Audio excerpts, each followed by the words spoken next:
Hello YouTube. A lovely day today, which makes a change in England because it's been pretty crap lately. Today I'm going to do a review on the DD Solo Tarp, new investment that I got because I wanted it to fit in this bag better. Before, I've done another video on my hammock the other week and that had the DD 3x3 tarp in, and that took the top of this out to there. Makes quite a bit of difference, that extra material. Haven't actually weighed this yet, but I can feel that it's lighter. Haven't set it up yet. I've recently bought it from Mike Dixon's shop again, Hunters Camping and Bushcraft. I'll put a link to his, oh dear, my bag just ripped. I'll put a link to his site. Okay, and this is just one of these cheap dry sacks from TK Maxx, I think. That's just ripped. But has it gone through to the inner layer? I don't know. But I don't actually need this to be dry. It's just I just use it to stuff the air out of the dry sack. So a bit of duct tape on there will be fine. But yeah, don't use the handle underneath. Buy cheap, buy twice. Yeah, this is TK Maxx, so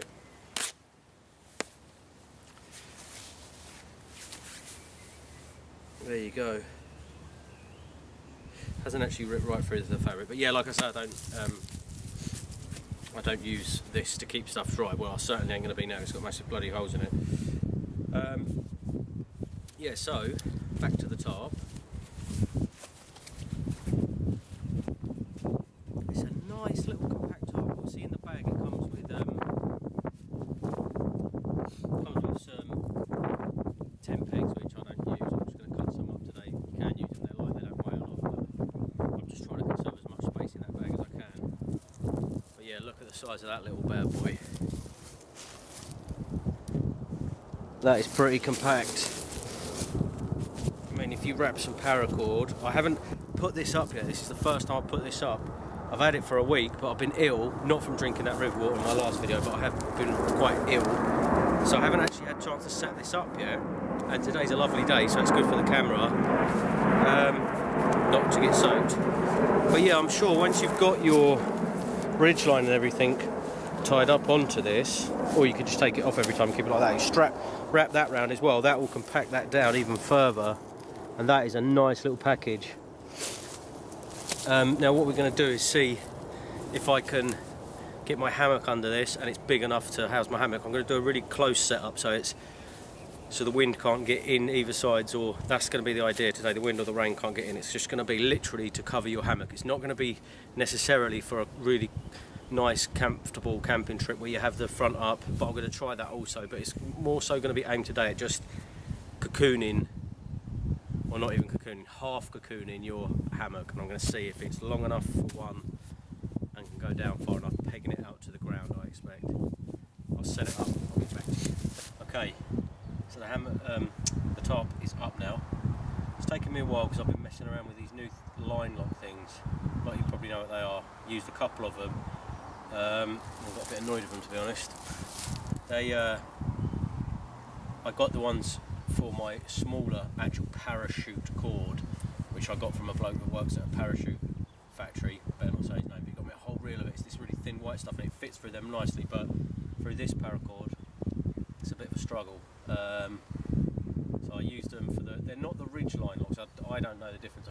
I looked into these quite a bit and ended up, I should have maybe got the bigger ones, but then I thought more size, but they're so small, I might just get some of the bigger ones as well and see what's what. But yeah, as you can see, this is, like I say, it's not a very camping friendly setup. It's not one where you can sit and cook your dinner and that nicely. It's literally shelter for your hammock with a smaller tarp, not a 3 metre by 3 metre. If you want happy camping, 3 metre by 3 metre goes over you know, gives you a nice area you can cook under. You can even have a fire under it, which I've done many times. But this, I want a smaller pack size because I'm going to take it away with me to Thailand, and I want to take this to the jungle. Now I'm probably only going to be able to go for 1 or 2 nights because my girlfriend's going to be with the baby back at the place we're staying, so I can't go for long, probably only 1 night. So I don't want to be lugging a massive tarp over there. We might get there and find it's not safe for her to stay there anyway, so then it'll be a waste, but I'll be setting it up in the garden of the villa if need be. But yeah, so this is the initial arrangement. I've got this in low to the ground, so where I'm going in the jungle, it should be quite hot, but it might get a bit chilly at night.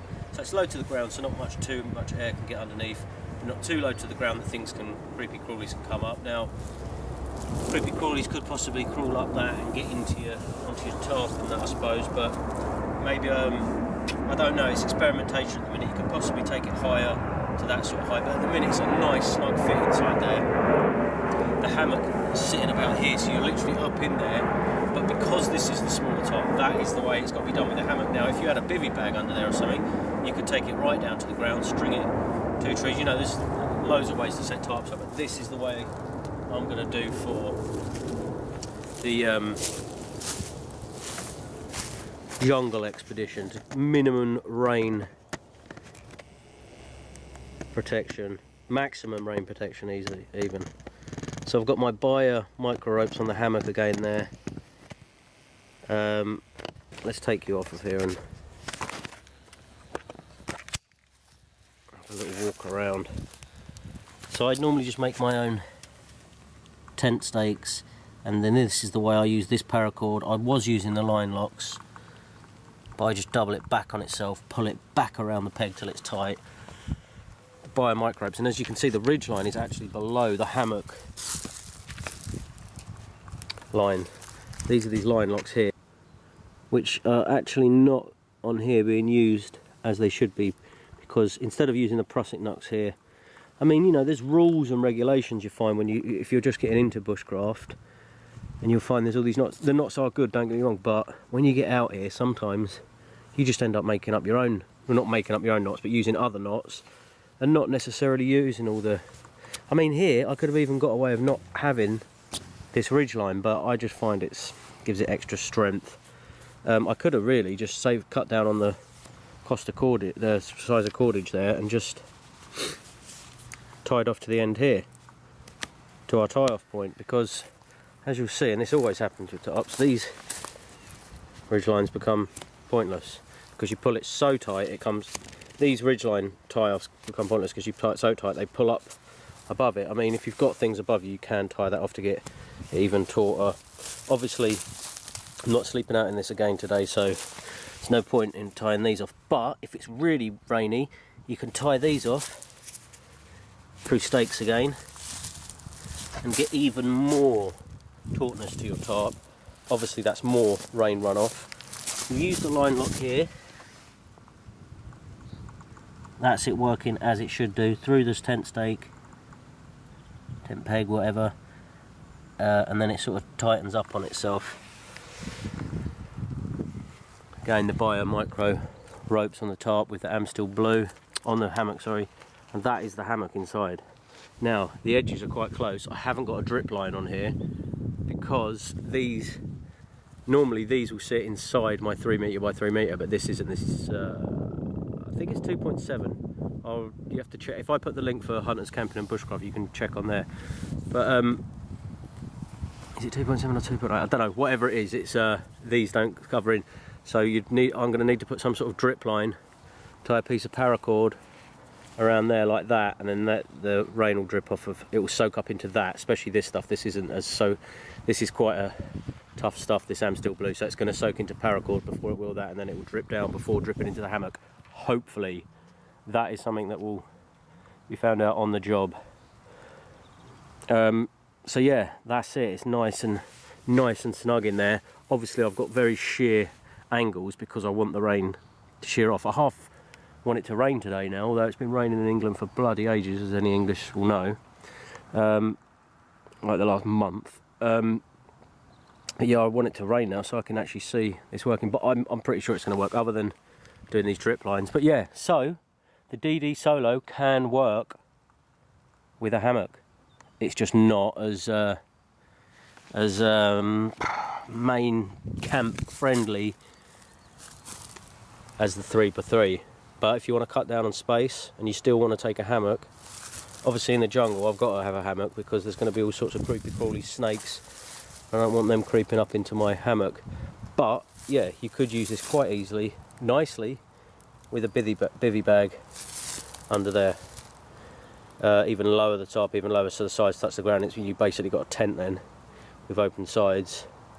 but for half the space. I mean, if you get rid of that hammock and put your bivvy bag in there, bivvy bag isn't that big, sleeping bag takes up quite a bit of space, which you need in a tent anyway.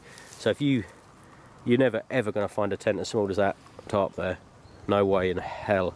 You saw how small that folded up, so yeah, take that to the ground. You got open ends, yeah, but I mean, there's ways around that. You can always get these here. I'm not going to be able to do this with the camera in one hand, but you can get these, tie these together still, you know, there's different options. I may now try a front open option, although the only tie-ups I've got is that tree over there and that tree over there, and that's going to require quite a bit of XX paracord, and I don't know if I want to waste it just demonstrating it, but yeah, I think I will, because I want to have a fire in that today.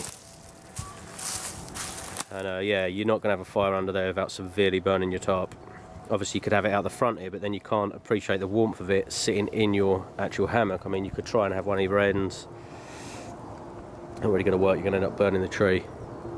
But yeah, for a shelter, like if you say you're walking all day or something like that and you're literally sleeping in this beast and you're not having a fire to keep you warm, say you've got a hammock under blanket with you or a really decent sleeping bag and a thermarest in there, then you know, this could literally, if you want this just to sleep under and you don't necessarily want to have a lovely camp. But saying that, let's set it up with the front open and see what it's like then. Right, I'll get back to you.